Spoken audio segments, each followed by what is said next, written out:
Hello, everybody.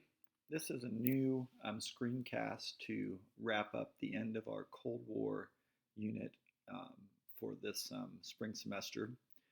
We spent our time over the last several weeks talking about the spread of communism in Europe and then also within Asia, and finished up last class discussing the conflict that developed in Korea. And what we are finishing up with is the Cold War and its impact back home in the United States, and then a few more international relations issues. One of the impacts of the start of the Cold War is that the United States enters into a period that is known as the Second Red Scare. This differentiates from the first Red Scare, which was during the post World War I years of the 1920s, which we discussed last semester. As you can see here, there were a number of different reasons why communism seemed to be a threat in the United States. Included, of course, would be the idea of the spread of communism both in Europe and Asia. But there was an issue that there was a fairly large American Communist Party at the time, which you can see. Remember that socialism had had a lot of really strong support during the time of the 1930s, and in particular, the aspects of the changes that came about as part of the reforms of the New Deal, the growth of labor union support, all of those things had contributed to membership in the Communist Party. And of course, there were some pretty strong indications that communist spies had stole secret information connected to U.S. foreign policy and to the development of the atomic bomb. It got to the point that the Attorney General's Office of the United States began to target, quote, subversive organizations or people who were disloyal to the United States, which is interesting because disloyalty was never a term that was really fully defined what that actually meant. Information was gathered. The FBI put together documents and files connected to people that were suspected of being communist sympathizers, and many people that were investigated were not allowed to see any evidence collected against them and were never really able to offer a defense for themselves. This is kind of the classic examples of what people would think of as being a witch hunt, searching for potential threats and not really seeing evidence that the threats were there, but almost having to create the evidence. As a result of this, the United States House of Representatives and Congress created what is known as HUAC, or the House Un-American Activities Committee. The purpose of HUAC was to investigate disloyalty in the United States and potential subversive communist threats. One of the famous examples of what HUAC did was the investigation of the Hollywood movie industry, and there's the famous case of the Hollywood 10, which included directors and I believe producers that were sent to prison for non-cooperation in the investigation because they refused to acknowledge other people that were potentially members of socialist or communist organizations. A fact which we want to remember is perfectly legal in the United States to have the political freedom to be a member of any organization that you want to, as long as you do not act in such a way that it hurts others or is treasonous to the United States. Hollywood ended up blacklisting hundreds of potential socialist sympathizers, as they were referred to, and basically ruined their career. They couldn't get jobs. People would not support them. And all of this, credited to the fact that the liberals in Hollywood were much more in line with some of the socialist ways of thinking that had been seen by many in the United States to be a threat to the United States. Which is all kind of ironic because of the fact that during World War II, Hollywood had been encouraged to make movies that were sympathetic to the Soviet Union because they were our allies at that time. And then a lot of these same movie makers were blacklisted after the war for being soft on communism, whereas during the war they were being actually encouraged to show support for the allies that the United States had in the Soviet Union. So these are examples of the types of fears that were starting to develop in the United States. Another example of these fears was directly associated with the fact that there were several high profile cases of spies in the United States. Alger Hiss, who was an employee of the US State Department, and then also Julius and Ethel Rosenberg, pictured down here in this bottom right photo. Julius and Ethel Rosenberg were executed for spying for giving information to the Soviet Union, which they claimed innocence, but later on, and much later on, especially after the time of the end of the Cold War, as relationships with Russia improved and a lot more access was given to historians conducting research, documents have pretty much indicated that the Rosenbergs probably had given information to the Soviet Union, secret documents, not for pay, but because of their political beliefs. So you have evidence of some spying taking place, the fear of communist expansion, and all of this created a real sense that the United States was under threat from communism, and that it was a growing problem, and that potentially our own government was being infiltrated by communist spies. Enter into the scene one of the most diabolical aspects of the Cold War period, and it is a time period that's known as McCarthyism. It's named after a Republican senator from Wisconsin, Senator Joseph McCarthy, who was a rabid anti-communist, and also, I think, probably some mentally unstable. He had a lot of different personal problems. But basically what happened is that Senator McCarthy made many unsupported accusations saying that he had documented evidence of hundreds of potential communist sympathizers that were involved in the US government. And he never offered any proof of this. He just appeared in a news conference with stacks of documents that he never really showed to anybody, but just said, that investigations were taking place and that he, as a senator, had the insight that other people did not have and had information other people didn't. The accusations continued, but eventually ended up being a problem for McCarthy when he started to attack the U.S. military and claimed that the U.S. Army was also infiltrated with communist sympathizers. And when those accusations took place, the Army kind of fought back against him. Eventually, there were hearings that were held before Congress, and McCarthy was exposed for the liar that he was. McCarthyism itself, you can see by the definition, basically means to use false accusations against people kind of for personal gain, which is what I think Joseph McCarthy was really out for, trying to make a name for himself. Interesting about him, too, he's sometimes nicknamed Tail Gunner Joe because he lied about his military career. He claimed that he was a tail gunner in I think a B-24 Liberator, and that he had shot down multiple enemy planes in World War II, which was not true. He did have military service, but he did not have any combat service. A lot of Republican leaders were connected to him and also kind of got on this anti-communist train, one of the most prominent being Richard Nixon, who kind of rides this anti-communist idea into the vice presidency.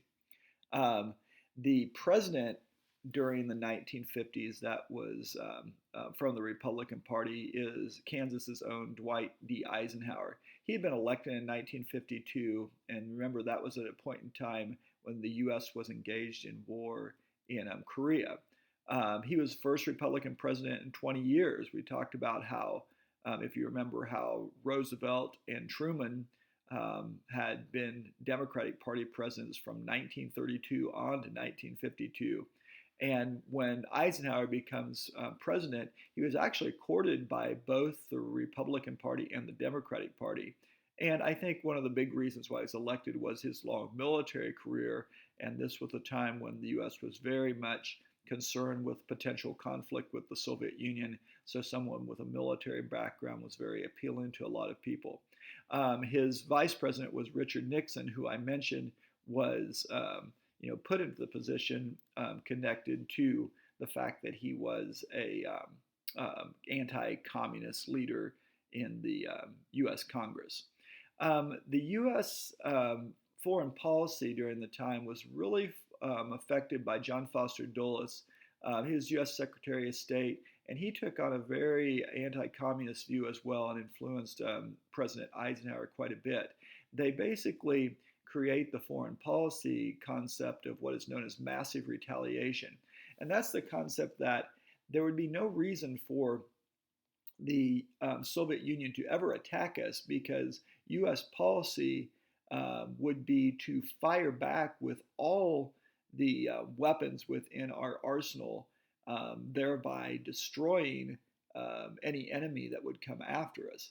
So the idea was that you would use this fear that the enemy would have, that we would go back with a complete and utter destructive counterattack, that it wouldn't be worthwhile for them to attack. We also took a very strong anti-communist viewpoint, and the concept that developed is what is known as brinkmanship, basically being willing to push to the edge or the brink of war to show the enemy that we would not back down. In 1953, right in the midst of Eisenhower's first term, the U.S. Really increases our military technology, and we exploded our first hydrogen bomb. The hydrogen bomb is much more destructive than the early atomic bombs. It is a fission bomb. It harnesses much stronger nuclear power, and the explosive power of H bombs are measured in megatons of explosive force, millions of tons of explosive force versus thousands of tons of explosive force like the early atomic bombs were. The Soviets are going to explode their first hydrogen bomb shortly after this, and as a result, the arms race is really going to expand during this time. As we talk about the arms race, here's a few factors to consider. A lot of military technology was starting to change during this time, and the U.S. and Soviet Union were investing huge amounts of money into the increasing size of our military arsenals. One of the things that changes for the United States is that we developed long-range jet bombers, the B-52, which is still within our arsenal today. These bombers were specifically created to be able to deliver nuclear bombs onto the Soviet Union from the United States. They were the height of military technology at the time. The Soviet Union had nothing in comparison, and so it really gave us a huge advantage. These bombers were developed in the 1950s, and I think it's pretty interesting to think that they are still used today. They've been upgraded multiple times, but they are still a key part of the United States Air Force striking capability. In addition to bomb delivery systems of nuclear weapons, the United States and the Soviet Union also constructed ICBMs, or intercontinental ballistic missiles. You can see on the diagram here that these are missiles that are launched from underground silos. We had numerous missile silos around Topeka at one time. Those have all been dismantled. They're obsolete now. And most of the missile systems that we developed during this early years of the Cold War, of course, they're all obsolete now, but they laid the groundwork for what eventually becomes a massive arsenal of tens of thousands of nuclear warheads that the United States created, and the Soviet Union too. The picture here on the right is a picture of a Titan missile that's being test launched. These were types of missiles that were around here, around Topeka, and I know that they had them down around Wichita, even still into the late 1980s. This is a Polaris missile, a submarine-launched missile, which gave you a lot more of potential striking power because you could sail submarines secretly off the coast of your enemy and launch nuclear missiles from a very close range. Um, this is a picture of a Minuteman missile, which were later developed by the United States. And a Minuteman is part of a type of system that's called an MIRV, or a multiple independent reentry vehicle. I believe the Soviet Union were the first to develop these kinds of weapons, but you can see from the diagram what's happening is that the missile is launched and then it has multiple warheads that separate on its downward entry, and then each of those warheads can target a separate location. So they really increase the unpredictability of a nuclear weapon and make it much more difficult to stop. All of these weapons, add them together into another term connected to the Cold War, and this is the idea of MAD, or mutually assured destruction. Part of the issue of creating nuclear weapons was that they would serve as a deterrent. In other words, if the side that you were fighting against or that you were at odds against would realize that you had so much potential destructive power at your disposal, they might not attack you, knowing that you could destroy them as well.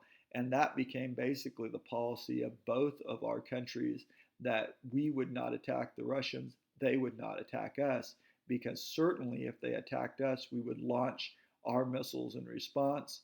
If we attacked them, they would launch their missiles in response, and there would be no way to actually win the nuclear war because both sides would be destroyed.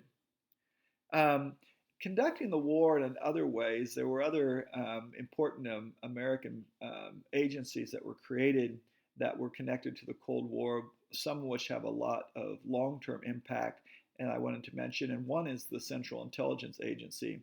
One of its main goals was to stop communist expansion. It was created after World War II. And originally, it started out as like a spy agency during the Second World War, but the name changed to the Central Intelligence Agency. And their goal was to basically counter communist expansion in countries around the world. In the 1950s, the CIA did a number of different undercover operations in the Middle East, Latin America, in attempts to stop the spread of communism. We'll talk about some of these probably later, especially as they connect to United States Middle Eastern policy and Latin American policy in the 1970s and 1980s when we get to that section. The Soviet Union began to form their own military alliance during the period of the Cold War in countering the US formation of NATO. Their military alliance that formed during the Eisenhower years was called the Warsaw Pact, and you can see the member nations of the Warsaw Pact, basically the Soviet Union and their Eastern European allies. So this became kind of the two major standoff groups in the Cold War period: NATO with our allies and the Warsaw Pact with the Soviet allies. Joseph Stalin died in the early 1950s, and we've talked about Stalin for a long time since we covered the early years of the Second World War. But when Stalin dies, the new leader of the Soviet Union was a very influential man by the name of Nikita Khrushchev. He was a communist, political leader that had been around since the birth of communism in the Soviet Union. And he was a little bit different than Stalin. Well, a lot different in many ways. He was more reform-minded, but not quite as, I think, violent and unpredictable as Stalin. And they did do a lot of reforms in the Soviet Union after Stalin's death. But Khrushchev never really changed dramatically. He was still a very hardline communist sympathizer, and any hopes that the United States had that he might be a lot more moderate was changed dramatically when he used Russian military force to put down a revolt in Hungary when they tried to break away from the Soviet Union. And so it kind of a throwback to the ideas that the Russians had about keeping control of their empire. Another aspect of the Cold War, technology-wise, that developed in the latter years of the 50s was when the Soviet Union launched the first man-made object to ever orbit the Earth, and that was the satellite Sputnik that was launched in 1957. There's a lot of reasons why there were concerns connected to Sputnik. Most of them kind of relied on the fact that the Soviet Union was supposed to be unable to do these kind of technological achievements. And the fact is that they were able to surpass us. We had tried to launch a satellite prior to this and had failed miserably. In fact, the rocket that we were trying to launch had exploded on the launch pad. And the fact that the Soviets were able to achieve this was quite remarkable to us. Sputnik didn't do much. It's very small. It's like basketball size. It didn't have any real capabilities other than a radio signal that it broadcast back to the United States. But the fear was, at the time, was that maybe it was a spy satellite. Maybe there would be a way to put some kind of weapon on the satellite. Now, that was something that was not true. But the fact that the Russians were able to launch it with a strong enough rocket that was able to get it into space was another problem for us, because a rocket is basically a missile. And if they had a rocket capable of doing that, then that would also mean that they had the kind of missiles that were capable of being intercontinental ballistic missiles that could potentially launch and hit the United States with nuclear warheads. We feared that technology, we were falling behind the Russians, and that maybe our education system was failing. So there's a lot of really strong soul searching and questioning in the United States when the Russians did this. And the fact that they launched Sputnik was a driving force in really pushing the United States space program forward, and the expansion of NASA and our attempts to not only get a satellite in space, but also men into space, and then eventually astronauts to the moon. So many, many different components connected to the launch of Sputnik. The last couple of events connected with these early years of the Cold War, I wanted to mention a couple of key ones. One of them is an event that's known as the U-2 incident. The U-2 is pictured here in the top right-hand corner. It's a high-level American spy aircraft that was developed specifically to spy on the Russians. In this picture is the picture of a pilot named Gary Powers, who was a pilot who was flying missions over the Soviet Unions. And the U-2 had cameras on it that were high-powered, that could take pictures of Russian military installations and atomic weapons testing facilities and space launch facilities, that type of stuff. The Soviet Union had complained that we were flying spy missions over the Soviet Union, and Eisenhower announced that we had stopped flying these missions, but that was a lie, because we had continued to fly them. So we were doing them secretly, of course, as a spy mission would be, but we had told the Russians that we had stopped. And then in 1960, this pilot here, Gary Powers, was flying a mission over the Soviet Union, and his plane was shot down by the Russians, and he was captured. This is a picture of Powers on trial by the Russians. He was tried as a spy and forced to confess his mission, and eventually he was returned to the United States as part of a prisoner exchange program. But it was a very embarrassing situation for the U.S. because it proved that we were not being truthful with the Soviet Union, and the world's denying that we were spying on them. And then the fact that it really brought to close a potential situation where the U.S. and the Russians were planning on having some high-level peace talks at the time, and those peace talks went to the wayside as a result of these actions. And the Soviets kind of used that as an excuse to break off some of the potential negotiations that had taken place. This was one of the big events of the Cold War period, a true embarrassment for the Eisenhower administration, and another example of why the tensions between us and the Soviet Union grew.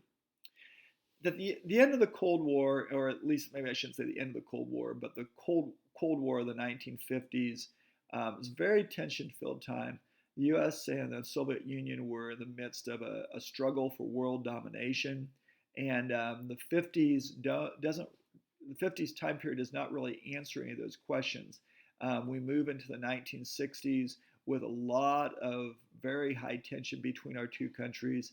And within our section over the 1960s, we'll eventually talk about how some of those tensions really come to a boil. And in the early 1960s, right after Eisenhower leaves office, the United States will come into a very, very tense situation with the Russians that is known as the Cuban Missile Crisis. But that is a story for an additional lecture. And at this point, we will bring to a close Chapter 18 and the early years of the Cold War.